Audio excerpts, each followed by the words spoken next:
This is not breaking news. This is not a scandal. This is not about one person, one country, or one moment in time. This is about something heavy, moving, slowly, where almost no one is looking. Not missiles, not ships, not troops. Something quieter. Because when systems prepare for rupture, they don't announce it. They reposition their weight. They reduce exposure. They make themselves harder to grab. And when that happens, the surface can look calm. Markets still open. Numbers still update. Experts still argue on television. But underneath, the foundation begins to shift. And once that foundation moves, everything built on top of it behaves differently. If you've ever wondered how global conflicts actually begin, not with explosions, but with paperwork, you're already closer to the truth than most people watching tonight. Stay with me, because the signal isn't loud. It's irreversible. And once you see it, you can't unsee what comes next. What actually controls the system right now is not ideology, not elections, not even military power. It's obligation. Specifically, who owes whom and under what jurisdiction. For decades, the global order ran on an assumption so stable it became invisible. That sovereign debt was neutral, that it sat outside politics, that it would always be honored, no matter what else broke. That assumption is gone. What replaced it is something colder. Debt is no longer a promise. It's leverage. And leverage doesn't need to be used to be effective. It just needs to be visible. The moment one major actor decides that holding another country's obligations is no longer safe, the system stops being cooperative and starts being defensive. Risk management turns into exit planning. Diversification turns into escape velocity. This isn't about trust collapsing overnight.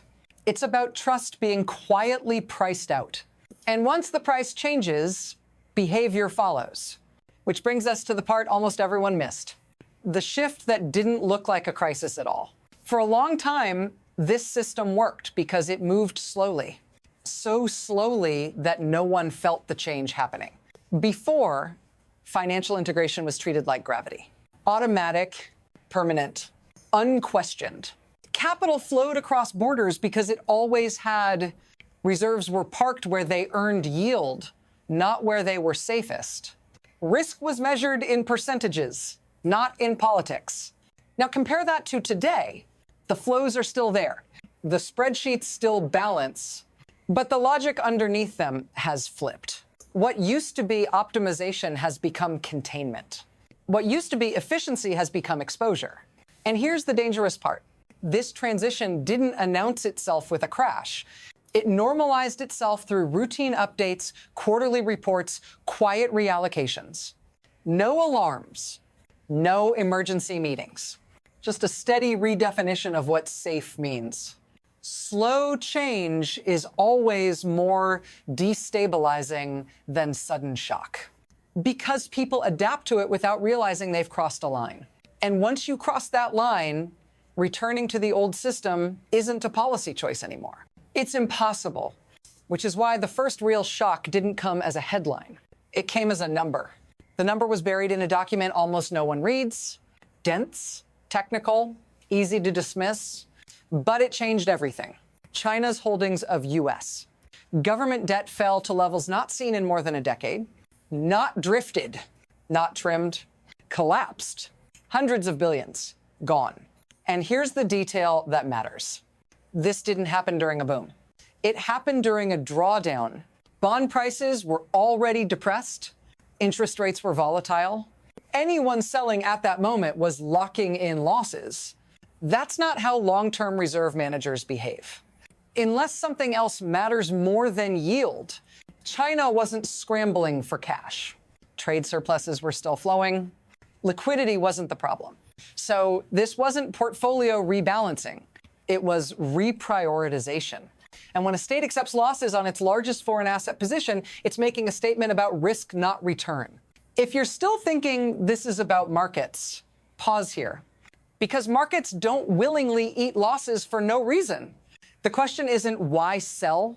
The question is what they're preparing for. And once you see the mechanism behind that decision, the implications get much darker. To understand the mechanism, you have to abandon the idea that this is a market acting freely, because markets don't think about jail. They don't think about seizure. They don't think about what happens after a line is crossed. States do. The moment reserves can be frozen with a keystroke, they stop being reserves. They become hostages. That realization rewires behavior instantly. Not emotionally, logically. If an asset can be rendered unusable at the exact moment you need it most, it stops being insurance and starts being exposure. And exposure is something you reduce before it's tested. This is why the timing matters. Losses were acceptable because control was more valuable than return. And as one major holder exits, someone else has to absorb the weight. Debt doesn't disappear. It transfers. Which brings us to the most fragile part of the system, the buyers who aren't buying because they want to.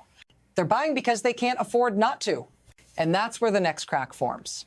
Watch the pace change here, because this is where pressure replaces patience. As one buyer steps away, others step in fast. Not because the price is attractive, because the alternative is worse. Supply floods the market. Demand doesn't rise naturally. So it's manufactured. Allies absorb what can't be allowed to fall. On paper, it looks orderly. Yields move, but not enough. The system holds, but underneath, balance sheets are stretching. Leverage replaces surplus. Stability is borrowed. This is not investment behavior.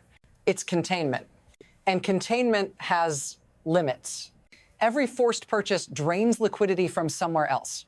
From domestic priorities, from growth, from resilience, nothing breaks immediately.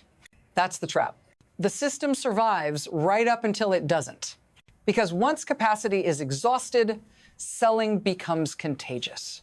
And when political buyers are forced to become sellers, there is no soft landing. There is only speed. And the next phase moves much faster than anyone is prepared for. This is the moment it stops being abstract. Because this isn't happening to the system. It's happening to you. When debt stops being neutral, the costs don't stay on balance sheets. They leak outward. They show up as higher borrowing costs, as tighter credit, as governments that suddenly can't afford the promises they already made. You feel it when mortgages don't fall, even when growth slows. When savings earn less than inflation, when stability feels thinner, but no one can explain why. This is what it means to live inside a financial standoff. You're not a decision maker. You're collateral, and here's the uncomfortable truth.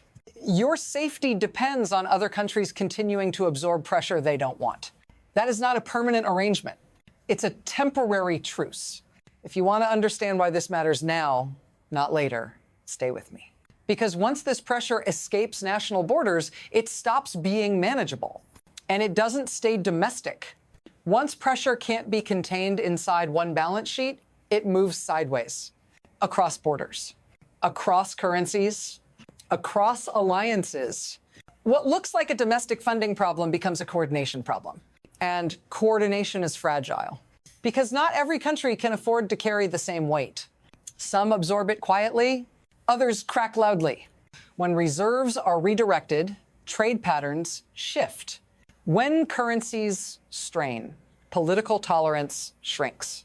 And when financial support starts to feel like sacrifice, it stops being voluntary. This is how localized risk becomes systemic. Not through panic, through exhaustion. The global system was designed to recycle surplus efficiently. It was never designed to survive prolonged strategic withdrawal. And when one major player exits, everyone else has to decide how long they're willing to pretend it hasn't happened. That uncertainty doesn't stay in spreadsheets. It shows up in diplomacy, in security guarantees, in the way countries hedge their future, which brings us to the hardest part to talk about. What happens next when the system is forced to choose between adaptation and fracture? From here, there are only three paths forward. None of them are clean. All of them carry risk. The first is adjustment. Slow, managed, politically painful. The system accepts higher costs, higher yields, lower expectations. Debt becomes more expensive, but still functional. This path buys time, not safety. The second is erosion. More likely, harder to admit, allies continue to absorb pressure, but unevenly. Currencies weaken, domestic politics intervene, support becomes conditional, not all at once, just enough to introduce doubt. Markets don't collapse, they thin, liquidity fades. Volatility becomes normal, and then there's rupture. That's the path no one plans for, but everyone models. A moment when capacity finally runs out, when a political buyer becomes a forced seller, when containment fails faster than coordination can respond. In that scenario, intervention isn't optional. It's reflexive. The system survives, but only by changing its rules in real time. Which path unfolds doesn't depend on one decision. It depends on timing, on tolerance, on how long pressure can be redistributed without being rejected. And that's the part no model can predict.